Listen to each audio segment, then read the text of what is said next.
Hello friends, welcome to me కథల సంపుటి. Friends, ఈరోజు బృందావనం నవలలోని 3వ భాగాన్ని చూద్దామండి. నవలలోకి వెళ్ళే ముందు ఇంకా ఎవరైనా మన ఛానల్ని సబ్స్క్రైబ్ చేయనట్లయితే తప్పకుండా సబ్స్క్రైబ్ చేయండి, లైక్ చేయండి, షేర్ చేయండి. ఆసక్తి ఉన్న మీ స్నేహితులకు, బంధువర్గానికి మన ఛానల్ని షేర్ చేసి వారి చేత కూడా ఛానల్ని సబ్స్క్రైబ్ చేయించి నన్ను, నా ఛానల్ని ప్రోత్సహిస్తారని కోరుకుంటున్నాను. ఇక నవలలోకి వెళ్ళిపోదామా మరి. చదువుతున్నది శాంతినారాయణ. నిన్నటి ఎపిసోడ్ చివరిలో శశాంక్ని సడన్గా ఇంట్లో చూస్తుంది. అతను లండన్ వెళ్ళినట్టు చెప్తాడు, కానీ అతన్ని తన ఇంట్లోనే చూసినప్పుడు ఆశ్చర్యపోతుంది. తన మనసులో ఎన్నో అనుమానాలు రేకెత్తుతాయి. మరి తర్వాత భాగంలో ఏం జరిగిందో ఈ భాగంలో చూద్దాం. కిటికీలో నుంచి కనిపించిన శశాంక్ని చూసి తన కళ్ళను తానే నమ్మలేకపోయింది. ఇంకొకసారి అనుమానం నివృత్తి చేసుకోవడానికి ముందుకు వెళ్ళి పిట్టగౌడను ఆనుకుని వంగి మరీ చూసింది. సందేహం లేదు, అతనే. మరి లండన్ వెళ్ళినట్టు అబద్ధం చెప్పి అక్కడి నుంచి మాట్లాడుతున్నట్టుగా ఫోన్ ఎందుకు చేస్తున్నట్టో. రాధిక మనసులో సందేహం రకరకాల రూపాలు తీసుకుంది. శశాంక్ తనంతట తాను బయటపడే వరకు ఏ విషయం మాట్లాడకూడదని నిర్ణయించుకుంది రాధిక. అరగంట నుంచి ఎదురు చూడడం వల్ల అసహనంతో పాదాలకున్న హై హీల్స్ని మాటిమాటికి నేలకు తట్టిస్తూ కూర్చుంది. 16-17 ఏళ్ల అమ్మాయి రాధిక ఆర్డర్ చేసిన కాఫీ టేబుల్పై పెట్టి వెళ్ళింది. చూస్తూ ఉండగానే అతను ఎప్పుడు వాడే బ్లాక్ కలర్ బెంజ్ కార్ వచ్చి కాఫీ షాప్ ముందు ఆగడం గ్లాస్ వాల్లో నుంచి రాధిక కనిపిస్తూనే ఉంది. హడావిడిగా అందులో నుంచి దిగి కాఫీ షాప్లో రాధిక కూర్చున్న టేబుల్ దగ్గరికి వచ్చి ఆమె ఎదురుగా కూర్చున్నాడు. బాగా జరిగిందా లండన్ ట్రిప్? కనుబొమ్మలు ఎగరేస్తూ ప్రశ్నించింది రాధిక. ఓ యా, తడబడుతూ చెప్పాడు. రాధిక మాట్లాడలేదు. చాలాసేపు అయిందా నువ్వు వచ్చి అంటూ ఓసారి తల తిప్పి కార్ పార్క్ చేసిన వైపు తల తిప్పి చూసుకున్నాడు. తన బెంజ్ కార్ని ఎవరైనా గమనిస్తున్నారేమో అన్న భయం అతనిది. ఈ కొద్ది రోజుల పరిచయంతో ఆ మాత్రం గ్రహించగలిగింది రాధిక. మొదటిసారి అతన్ని చూసినప్పుడు కలిగిన ఎగ్జైట్మెంట్, సంతోషం ఇప్పుడు లేదు. తండ్రి సంపాదించిన పేరుకు మచ్చ ఎక్కడ వస్తుందోనన్న భయం, అమితమైన జాగ్రత్త అతనిది. లండన్ వెళ్ళానని అబద్ధం చెప్పడానికి కారణం కూడా అలాంటిదే ఏదో ఉండుంటుంది. ఆమెకు అనుమానం. నీకోసం ఒక చిన్న గిఫ్ట్ తెచ్చాను రాధి అంటూ ప్యాంట్ పాకెట్లో నుంచి ఒక చిన్న బాక్స్ బయటికి తీశాడు. దానిలో ఒక బంగారు బ్రేస్లెట్ చక్కని డిజైన్తో చూడముచ్చటగా ఉంది. బాగుందా అడిగాడు దాన్ని ఆమె వైపు జరుపుతూ. రాధిక ఆలోచిస్తున్నట్టుగా మునిపంటితో పెదవిని కొరికి, ఈ గిఫ్ట్ నేను తీసుకోలేను శశాంక్ స్థిరంగా చెప్పింది. ఏ? ముందు నా ప్రశ్నకు సమాధానం చెప్పాలి నువ్వు. శశాంక్ ఏమిటన్నట్టు రాధిక కళ్ళల్లోకి చూశాడు. నువ్వెందుకు నాతో కలిసి కనిపించడానికి భయపడతావు? రాధి, ప్లీజ్, నేను చెప్పేది అర్థం చేసుకో. మా ఫ్యామిలీకి మంచి హోదా, డబ్బు, పేరు ఉన్నాయి. I value it. అవి ఊరికే వచ్చినవి కావు. I just can't blow that of. ప్రతి ఒక్కరూ వాటి కోసమే జీవితమంతా కష్టపడతారు. నాకు లక్కీగా కష్టపడకుండానే వచ్చాయి. వాటికి నేను వాల్యూ ఇవ్వడంలో తప్పులేదు. ఓహో, నాతో తిరగడం మీ హోదాకి మచ్చ తెచ్చేదైతే ఎందుకు నాతో తిరుగుతున్నట్టో కనుబొమ్మలు ఎగరేస్తూ పదునుగా అంది. అది కాదు రాధి. ఏది కాదు?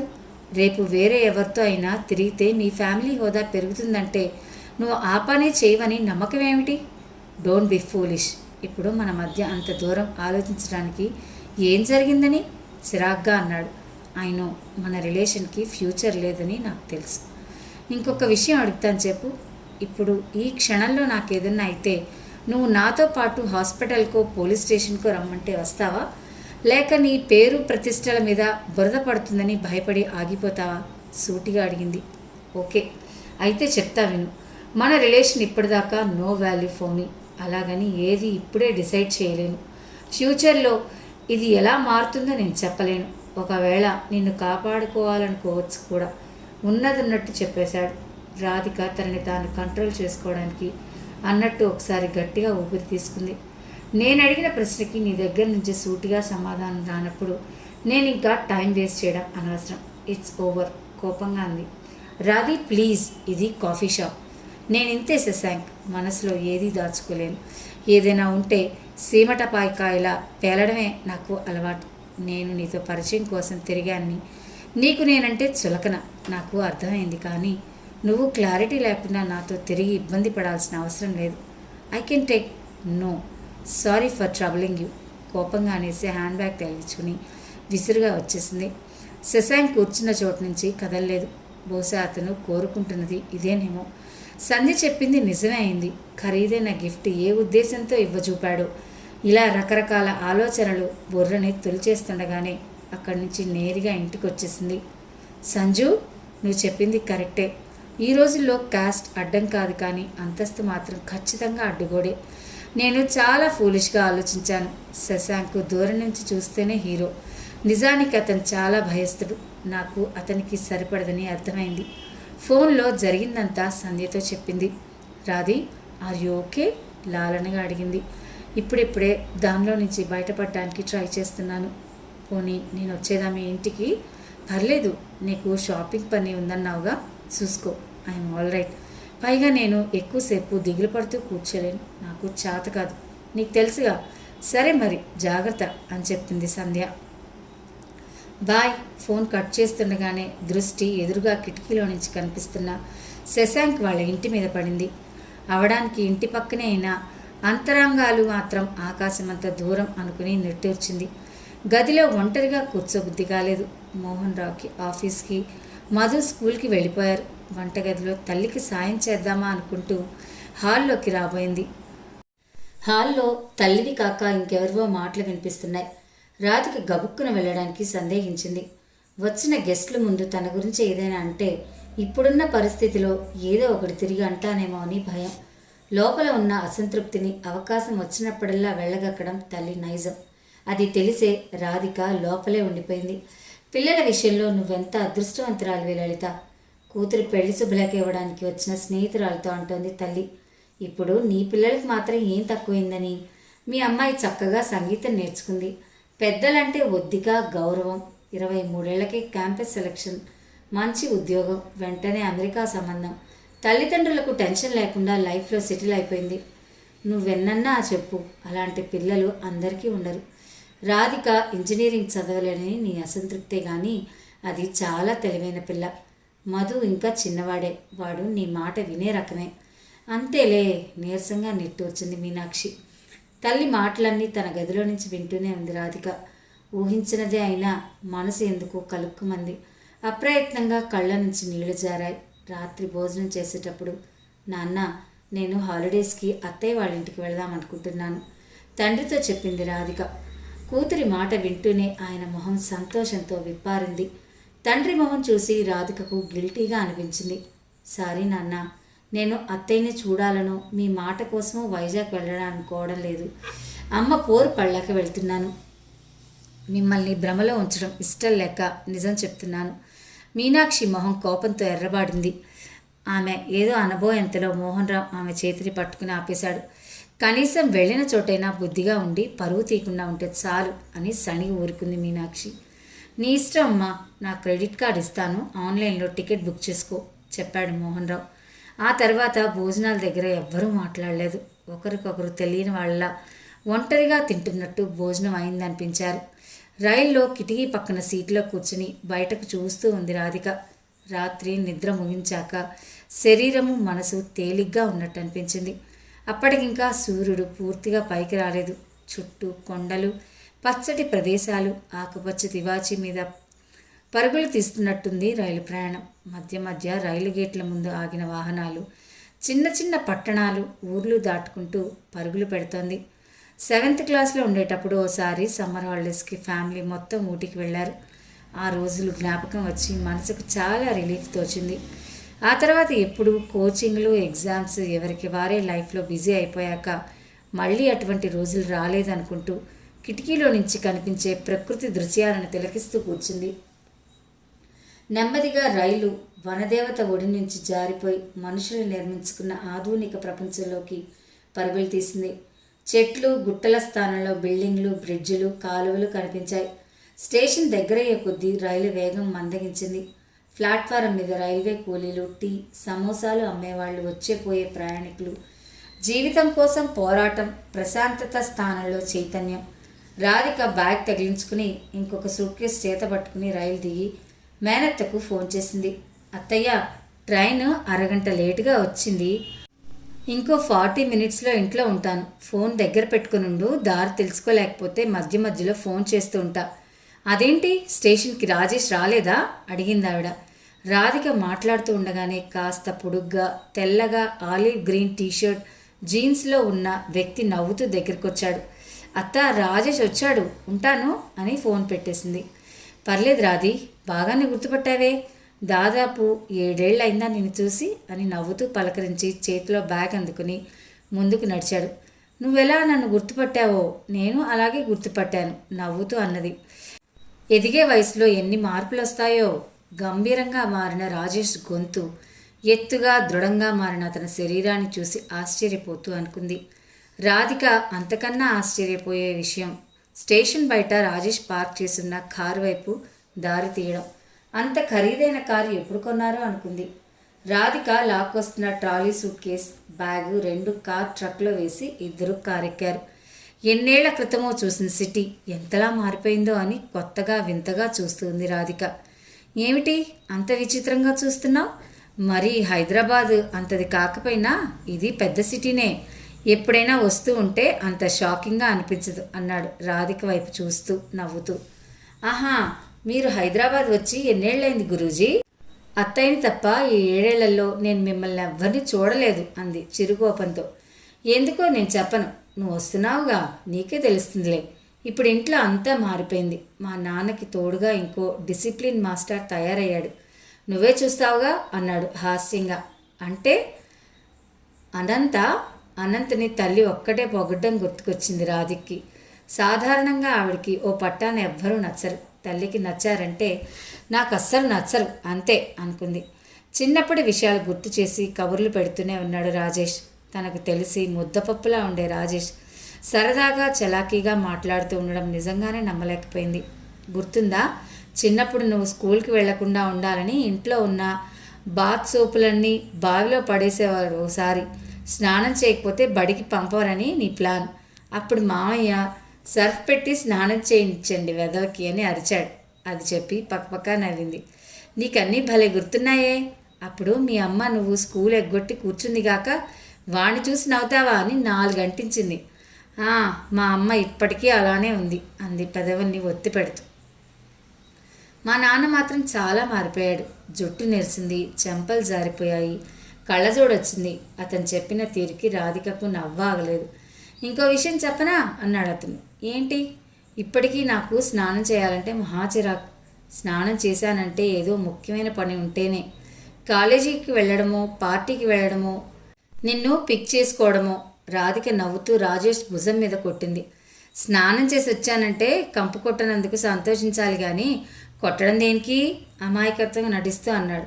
కబుర్లలో ఎప్పుడు ఇల్లు చేరుకున్నారో తెలియలేదు. బృందావనం కాంపౌండ్ వాల్ మీద ఉన్న అక్షరాలు కనిపించాయి. ఇల్లు 10 సంవత్సరాల క్రితం చూసింది, కానీ పూర్తిగా కొత్త హంగుల్ని సంతరించుకున్నట్టు కనపడింది. ఇంటి ముందు గార్డెన్ చాలా మారిపోయింది. ఇది వరకు ఉన్నదానికి ఇప్పటికీ ఉన్నదానికి పోలికే లేదు. ఎలివేషన్లోనూ చాలానే మార్పులు చేర్పులు జరిగాయి. చుట్టూ అంతా కలే చూస్తూ ఇది వరకు చూసిన దాంతో పోల్చుకునే ప్రయత్నం చేస్తూ నెమ్మదిగా కారు దిగి వచ్చింది రాధిక. ఆమె కోసమే ఎదురు చూస్తున్నట్టు గుమ్మంలో నిలబడింది రాధిక మేనత్త విశాల.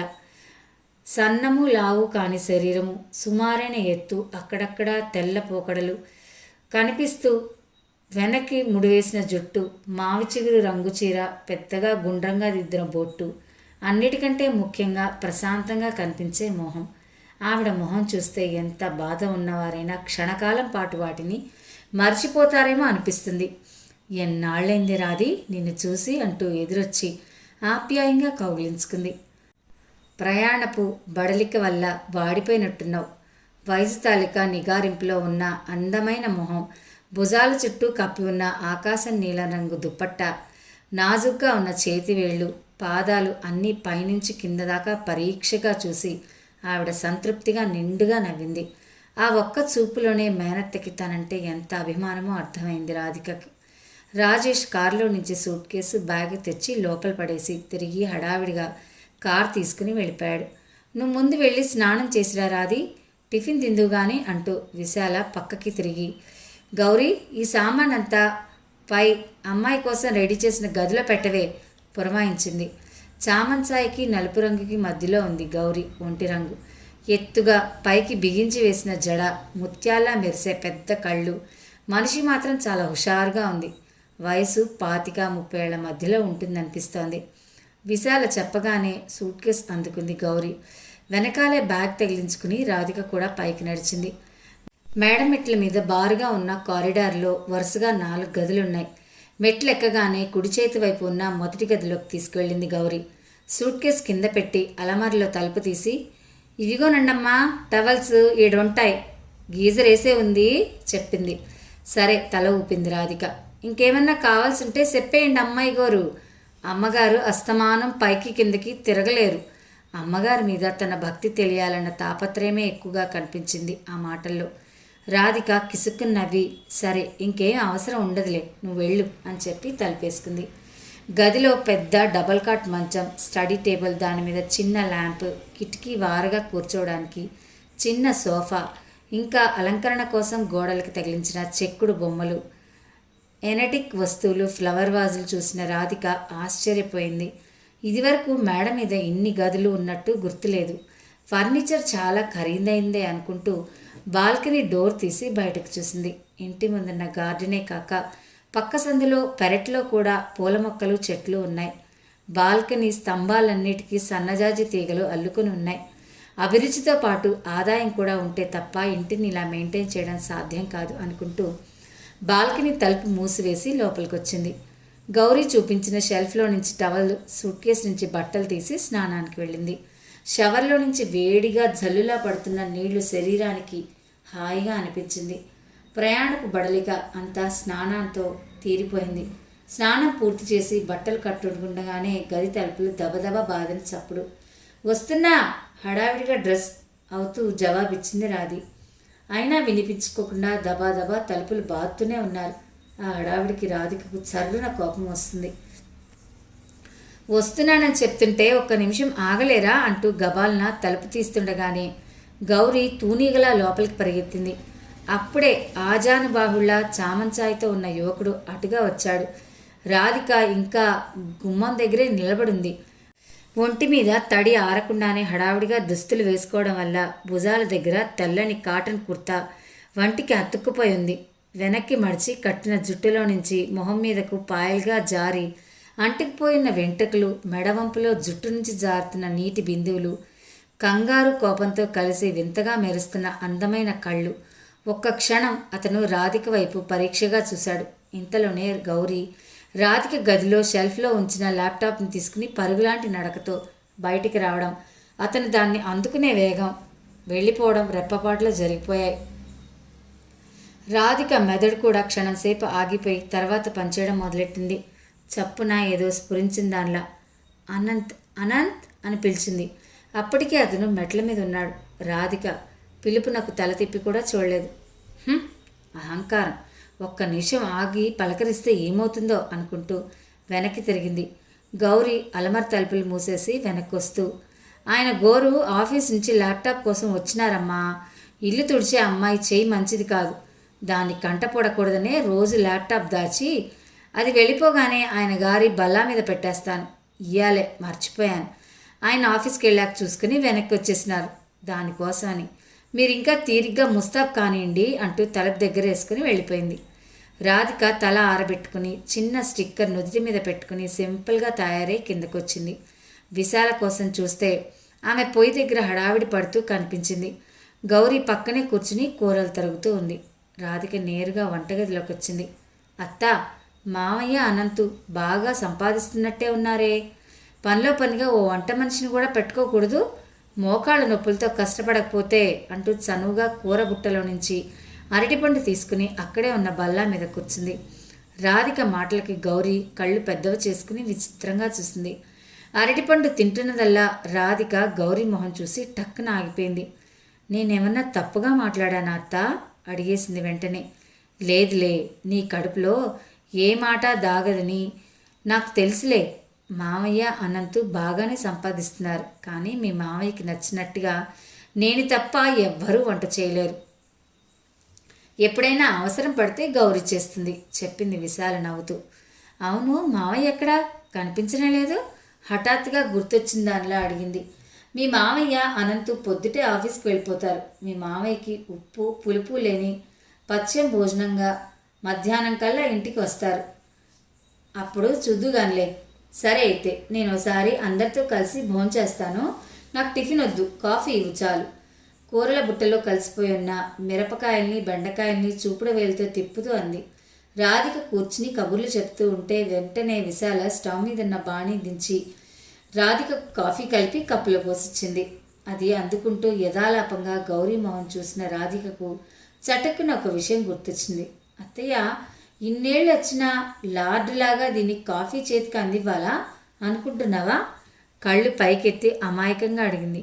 నీకన్నీ విచిత్రమైన సందేహాలు వస్తాయి రాధి. రేపు నాకు జ్వరం వచ్చి లేవలేకపోయానుకో, నువ్వు కాఫీ తెచ్చివ్వా? అయినా మనలో మనకి ఎవరు చేస్తే ఏమిటి అంది చనువుగా నెత్తిన మొట్టికాయ వేస్తూ. కానీ అందుకోసం మీకేమీ జ్వరం రావక్కర్లేదు అని అందంగా మూతి ముడిచి కాఫీ తాగేసింది. నువ్వు అందంగానే కాదు, అమాయకంగా కూడా ఉంటావు అంది విశాల మురిపెంగా రాధికనే చూస్తూ. మేనత్త పొగడ్తకు రాధిక సిగ్గుపడింది. ఎప్పుడు పెద్దవాళ్ళు బుద్ధులు చెప్తారనే తెలుసు రాధికకు. మేనత్త దగ్గర నుంచి కాంప్లిమెంట్ రావడం విచిత్రంగా అనిపించింది. రాధి రాధి విశాల కేక వినిపించడంతో సంధ్యతో ఫోన్లో మాట్లాడుతుందనల్లా నేను మళ్ళీ చేస్తానని చెప్పి పెట్టేసి పరుగున కిందకు వచ్చింది. రాధిక వస్తుండగానే మోహన్ కూతురండి, చూసారా ఎంత పెద్దదైందో అంటూ సంతోషంగా మేనకోడల్ని భర్తకి పరిచయం చేసింది విశాల. అని తల పంకించి చూశాడు సుధాకర్. వెడల్పుగా పెద్దదిగా ఉండే ఆయన మొహం, గుబురు మీసాలు, చెక్కిలిపై ఉండే పెద్ద నల్ల పులిపిరికాయ చూస్తే రాధికకు చిన్నప్పుడు భయంగా ఉండేది. అయినా భార్య వైపు ఎక్కువ చనువుగా ఉండకపోవడంతో ఆ బెరుగుదనం పోలేదు రాధికలో. అలాగే నిలబడి చూస్తున్న రాధికను మోచేత్తో డొక్కలో పొడిచి నమస్కారం పెట్టమన్నట్టు సైగ చేసింది విశాల. నమస్తే మావయ్య అంటూ రాధిక 2 చేతులు జోడించింది. ఆయన ఒకసారి రాధిక వైపు చూసి బర్రున డైనింగ్ టేబుల్ కుర్చీ లాగి కూర్చున్నాడు. మంచినీళ్ళ గ్లాసు ముందుకు లాక్కుంటూ భార్య వైపు చూసి, ఇన్నేళ్లకు మీ పుట్టింటి వాళ్లకు నువ్వు ఉన్నావని గుర్తొచ్చావన్నమాట అన్నాడు. రాధిక ఆయన మాటలకు మొహం ముడుచుకుంది. వెంటనే గిరుక్కుని తిరిగి మేడ మీదకి వెళ్ళబోతుంటే, ఏ అమ్మాయి, మీ అమ్మా నాన్న బాగున్నారా అని అడిగాడు ఆయన.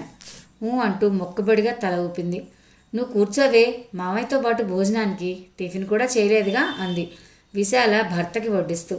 వద్దులే అత్త, నేను రాజేష్ వచ్చాక తింటానని చెప్పి గబగబా తన గదిలోకి వెళ్ళి పడుకుంది. పైకి వెళ్ళిందన్న మాటే కానీ కింద వినిపిస్తున్న మాటల వైపు ఒక చెవి వేసించింది రాధిక. గౌరీ వంట అయిపోగానే వెళ్ళిపోయింది. ఇంట్లో 3 మనుషులు ఉండడంతో ప్రతి మాట స్పష్టంగా వినిపిస్తుంది. గరిటెలు పళ్ళాల చప్పుడిని బట్టి విశాల భోజనం చేయకుండా వడ్డిస్తోందని అర్థమైంది. భర్తకి నిలబడి దగ్గరుండి వడ్డించడం విచిత్రంగా అనిపించింది రాధికకు. అలాంటి సీన్లు ఎప్పుడూ పుట్టింట్లో చూడలేదు. తండ్రి వంట పనిలో కూడా సాయం చేస్తుంటాడు. హాయిగా ఇద్దరూ ఒకేసారి కూర్చుని కబుర్లు చెప్పుకుంటూ భోజనం చేస్తే తప్పేమిటి? రాధికకు కాలేజీలో ఎప్పుడు సంధ్య చెప్పిన పురుష అహంకారం లెక్చర్ గుర్తొచ్చి నవ్వుకుంది. అలాగే ఏదో ఆలోచిస్తూ ప్రయాణపు అలసటతో తెలియకుండానే నిద్రలోకి జారుకుంది. రాధీ, అప్పుడే నిద్రపోయావా? చల్లటి చెయ్యి చెంపలను తాకడంతో నెమ్మదిగా కళ్ళు విప్పింది. విశాల పక్కనే మంచం మీద కూర్చుంది. రాజేష్ కూడా వచ్చాడు, భోజనం చేద్దాం. నువ్వెందుకు పైకి వచ్చావత్తా? పిలిస్తే సరిపోయేదిగా. మంచం మీద నుంచి లేచి కూర్చుంటూ అంది. పర్వాలేదులేరా అంటూ రాధికను బయలుదేరదీసింది. ఇద్దరూ కిందకు వచ్చేసరికి ఇందాక కనిపించిన దృశ్యానికి భిన్నంగా రాజేష్ డైనింగ్ టేబుల్ మీద కంచాలు మంచినీళ్ళు పెట్టి వడ్డన కూడా చేస్తున్నాడు. ఈ మర్యాదలకి ఏం తక్కువ లేదు. వచ్చిన వాళ్ళకి బోర్ కొడుతుందని కూడా లేకుండా ఎటో వెళ్ళిపోయావు. రాజేష్ని చూస్తూనే మూతి ముడుచుకుని అంది. సారీ రాధి, అనంత్ హోటల్ పని మీద ఒకరిని కలిసి రమ్మని నిన్ననగా చెప్పాడు. ఇంకా ఆలస్యం చేస్తే కోపగిస్తాడు, అందుకని తప్పనిసరే వెళ్ళాను, సంజాయిషి ఇస్తూ అన్నాడు. పోనీ దాన్ని సాయంత్రం అలా బీచ్కో కైలాసగిరికో తీసుకెళ్ళరాదు? నెయ్యి వేస్తూ అంది విశాల. ఓకే డన్, ఉత్సాహంగా చెప్పాడు రాజేష్. రాధిక మాత్రం మాట్లాడకుండా కంచంలో కాసేపు కెలికి, అత్త నేను వెళ్ళిపోతాను, నాకు ఇక్కడ ఏం బాగోలేదు అంది విశాలతో. నాకు తెలుసులే, ఇందాక మావయ్య అలా మాట్లాడారనేగా నీ కోపం. ఆయన మాట తీరే అంత. నువ్వు వచ్చావన్న సంతోషం చూపించడం చేతగాక అలా అన్నారంతే. ఇందాక మీ నాన్నతో కూడా మాట్లాడాను. నీ పీజీ అడ్మిషన్ సంగతి తేలే వరకు నువ్వు ఇక్కడి నుండి కదిలే ప్రసక్తే లేదు గట్టిగా చెప్పింది. రాధిక మరి మాట్లాడలేదు. పెరుగు వేసుకో అంటూ పెరుగిన్న ముందుకు జరిపింది. రాధికకు హఠాత్తుగా ఒక విషయం గుర్తుకొచ్చింది. అవును, అనంత భోజనానికి రాలేదేమిటి అడిగింది. అయ్యో, వాడికి వాడి పనేదో వాడి లోకం ఏదో. వాడికి వీలు కుదిరితే వస్తాడు, లేకపోతే బయటే తినేస్తాడు. పోనీ క్యారేజ్ ఇస్తాన్రా అంటే పొద్దున్నే నీకెందుకు శ్రమ అంటాడు. విశాల చెప్పి నిట్టూర్చింది. అంత బిజీనా అయ్యగారు అనుకుంది రాధిక. క్రీమ్ కలర్ 3/4 ప్యాంటు, దాని మీద లక్నో చికెన్ కర్రీ వర్క్ చేసి ఉన్న ఆకాశం నీలం రంగు కాటన్ టాపు, బీచ్లో గాలికి చెదిరిపోకుండా ఉండేట్టుగా చక్కగా పైకి దువ్వి వేసిన పోనీటైల్, స్లిప్పర్స్తో 3 రెడీ అయిపోయింది రాధిక. రాధిక మేడ మీద నుంచి కిందకి దిగి వస్తుంటే పైనుంచి కిందకి తేరిపారా చూసింది విశాల. రాధికకు అనుమానం వచ్చింది. ఏమిటి బట్టలు అంటుందేమో అని భయపడింది. 1 నిమిషం ఉండు అని చెప్పి విశాల పక్క గదిలోకి వెళ్ళి 2 నిమిషాలు తిరిగి వచ్చింది. రాధికకు విషయం ఏమిటో అర్థం కాలేదు. ఏది నీ ఎడం చేయి చాపు అనగానే రాధిక బుద్ధిగా చేయి ముందుకు పెట్టింది. ఈ డ్రెస్లో చిన్నపిల్లలా ఉన్నావు, నీకు దిష్టి తగిలేట్టే ఉంది అంటూ చేతిలోని కాటుక డబ్బా తెరిచి రాధిక ఎడమ అరచేతికి చివర్లో నల్లటి చుక్క పెట్టింది. దాని మీద పౌడర్ కూడా అద్దండి అమ్మగారు, కాటికి అంటుకుని బట్టలు పాడవకుండా ఉంటాయి. వెనకాలే గౌరీ పౌడర్ డబ్బా పట్టుకొచ్చింది. మరి నన్ను గాజు బొమ్మలా అపురూపంగా చూసుకుంటున్నావత్త. రాధిక గొంతు ఆర్ద్రతో నిండిపోయింది. ఊరుకోవే, అన్నింటికీ అతిగా అనేసుకుంటావు ముద్దుగా విసుకుంది విశాల. నిజంగా అత్త, ఇక్కడికి వచ్చిన కొద్ది గంటల్లోనే నేను రాణినేమో అన్న ఫీలింగ్ నాకు వస్తుంది. ఇదే ఈ పాటికి మా అమ్మ అయితే ఏదో ఒకటి అనేది, నేను అరుస్తూ ఉండేదాన్ని నిజాయితీగా చెప్పింది. మీరు చక్కగా బొమ్మలా ఉంటారు, మీరు అరిస్తే సూట్ అవుదమ్మ గోరు. గౌరీ కళ్ళు చేతులు తిప్పుతూ చెప్పింది. అప్పుడే రాజేష్ కూడా తయారొచ్చాడు. మీ పరస్పర భజనలు ఆపితే మేము బయటికి వెళ్తాం, మరి చీకటి పడ్డాక బీచ్కి వెళ్తే బాగుండదు అన్నాడు వేళాకోళంగా. నీళ్లల్లో తడవకండి, కాసేపు ఒడ్డున కూర్చొని రండి విశాల మరీ చెప్పి పంపించింది. ఎండాకాలం కావడంతో బీచ్ దగ్గర చాలామంది జనాలున్నారు. సముద్రపు కెరటాల మీద సరదాగా తుళ్ళుతూ ఆడుకుంటున్న పిల్లలు కుర్రకారుతో ఆ ప్రాంతం అంతా సందడిగా ఉంది. జనసమర్థానికి దూరంగా ఇసుక మీద చతికిలబడి కూర్చున్నారిద్దరు. దూరంగా ఆకాశానికి నీటికి మధ్య విభజన రేఖ కంటికి కనిపించకుండా నీలం రంగులో కలిసిపోయింది. ఒకటి తర్వాత ఒకటిగా ఎగిసిపడుతున్న అలలను ప్రపంచంలోని అద్భుతాన్ని చూసినట్టుగా చూస్తూ కూర్చుంది రాధిక. నీటి మీద నుంచి వీచే గాలి తెరలకు ఆమె పోనీటైల్ నుంచి విడిపడిన జుట్టు మొహం మీద కదులుతూ ఉంది. చుట్టూ ఎంతమంది జనం ఉన్నా మనసు మాత్రం నీటి కెరటాల శబ్దంతో మమైకమై ఒక విధమైన ధ్యాన అవస్థలోకి వెళ్ళిపోయినట్టే ఉంది ఆమెకి. బీచ్కి ఎప్పుడూ రాలేదా? అంత విచిత్రంగా చూస్తున్నావు? ఆమె ఏకాగ్రతకు భంగం కలిగిస్తూ అన్నాడు రాజేష్. చిన్నప్పుడు ఎప్పుడో ఓసారి బీచ్కి వచ్చినట్టు గుర్తు, అంతే. అది కూడా మీ ఇంటికి వచ్చినప్పుడే అనుకుంటా అంది చిరునవ్వుతో. మరి పుష్కరానికి ఒకసారి మనుషుల్ని కలుస్తూ ఉంటే అలాగే ఉంటుంది. ఈసారి మళ్ళీ నేను ముసలాన్నయ్యాక వస్తావేమో ఆట పట్టిస్తూ అన్నాడు. అలాగా, మరి మీరంతా మా ఇంటికి వచ్చి ఎన్నాళ్ళైందో ఎదురు ప్రశ్న వేసింది. రాజేష్ జవాబు చెప్పడానికి ఒక్క క్షణం తటపటాయించాడు. నేను ఆన్సర్ ఇస్తాను కానీ నువ్వు ఫీల్ అవ్వకూడదు మరి, సరేనా అన్నాడు రాధిక వైపు చూస్తూ. చెప్పేమనుకోనులే, మాకెప్పుడు మీ ఇంటికి రావడం కంఫర్టబుల్గా అనిపించేది కాదు. అత్తయ్య ఏమో ఉద్యోగానికి వెళ్తారు, సెలవుల్లో కూడా మేమంతా వస్తే బరువుగా అవుతామేమోనని అనిపించేది. దానికి తోడు అటువంటి ప్రపోజల్స్ ఎక్కువగా మీ ఇంటి నుంచి వచ్చేవి కాదు. ప్రతి సెలవుల్లో అత్తయ్య మిమ్మల్ని హిందీ ప్రాథమిక పరీక్షకో మ్యాథ్స్ కోచింగ్కో పంపిస్తూ ఉంటుంది. అందుకని మీరు వచ్చేవాళ్ళు కాదు. మాకు అక్కడికి రావాలంటే బోర్ కొట్టేది. దాంతో అమ్మ వెళదామని బలవంత పెట్టినా నేను అనంత్ ఏడ్చి గోల చేసేవాళ్ళం. పెద్దయ్యాక ఈ పరుగుల్లో రాకపోకలను టైం కూడా లేదనుకో. రాధిక అంతా విని మౌనంగా ఉంది. నేను ముందే చెప్పాను నువ్వు ఫీల్ అవ్వకూడదని. దూరంగా సముద్రం వైపు చూస్తూ అన్నాడు. అలాగైతే ఇప్పుడు ఈ రాకపోకలు ఎందుకు అవసరమో చిరుకోపం ప్రదర్శిస్తూ ఉంది. నీకెంత చెప్పినా కోపం తెచ్చుకున్నావు. చిన్నపిల్లలం కాదుగా ఇప్పుడు. మాకు కొన్ని విషయాలు అర్థమవుతున్నాయి. మా అమ్మకు ఆడపిల్లలంటే చాలా ఇష్టం. నువ్వంటే మరి నువ్వు వచ్చాక ఎంత సంతోషంగా ఉందే నువ్వే చూసావుగా. నిన్ను ఎలా నెత్తిన పెట్టుకుంటుందో. నిజమే, వైజాగ్ వచ్చి పూర్తిగా ఒక్కరోజు కూడా కాకముందే ఎన్నో సంవత్సరాల నుంచి ఆ ఇంటితో అనుబంధం ఉన్నదన్న భావన వచ్చిందనుకుంది. ఏంటి ఎటో వెళ్ళిపోయావు? మొహం ముందు చేతిని ఆడిస్తూ అడిగాడు. ఏం లేదు. ఏంటో నేను చెప్పనా అన్నాడు రాజేష్. నీ బాయ్ ఫ్రెండ్ గురించే కదూ? మధ్యాహ్నం నీ సెల్ కింద మర్చిపోయావు, అప్పుడు చూశాను. 5 మిస్డ్ కాల్స్ ఉన్నాయి శశాంక్ దగ్గర నుంచి అన్నాడు నవ్వుతూ. రాధికకు ఆ సమయంలో శశాంక్ ప్రస్తావన రావడం నచ్చలేదు. అతను ఫోన్ చేస్తుంటే కావాలని ఎత్తడం లేదు కూడా. అదే ఆలోచిస్తూ పరధ్యానంగా ఇసుకలో సున్నాలు చుడుతూ కూర్చుంది.